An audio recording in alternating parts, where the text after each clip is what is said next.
ათასლეულის გამოწვევის ფონდ სან-დიეგოს სახელმწიფო უნივერსიტეტსა და საქართველოს ეროვნულ საინვესტიციო სააგენტოს შორის ურთიერთთანამშრომლობის მემორანდუმი გაფორმდა. ხელმოწერის ცერემონია საქართველოს საინვესტიციო სააგენტოში გაიმართა. სან-დიეგოს სახელმწიფო უნივერსიტეტის დეკანის კენ უოლშის აზრით, ერთობლივი თანამშრომლობა კიდევ უფრო შეუწყობს ხელს საქართველოში ინვესტიციების განხორციელებით დაინტერესებული კომპანიების ინტერესების ზრდას. აღნიშნული მემორანდუმის მიზანი ადამიანური კაპიტალის განვითარების ხელშეწყობაა.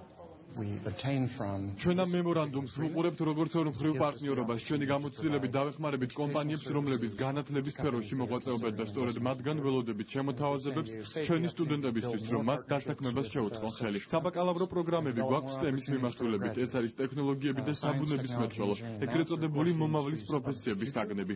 ამიტომაც ძალიან მნიშვნელოვანია კომპანიებთან ყოველდღიური კონტაქტი, რათა ჩვენ ვიყოთ ამ სფეროების განვითარების სათავეებთან. აქცენტი კეთდება ტურიზმზე, სოფლის მეურნეობაზე, ინჟინერიაზე, ტექნოლოგიების განვითარებაზე და სწორედ ამ მიმართულებებში ფონდის დაფინანსებით მალე გვეყოლება ძალიან მაღალკვალიფიციური კადრები, სპეციალისტები, რომლებიც წარმატებით დასაქმდებიან საქართველოში. ეს ინიციატივა ხელშეუწყობს საქართველოში გააძლიეროს ის ადამიანური რესურსი და პროფესიონალური რესურსი, რომელიც არსებობს დღესდღეობით.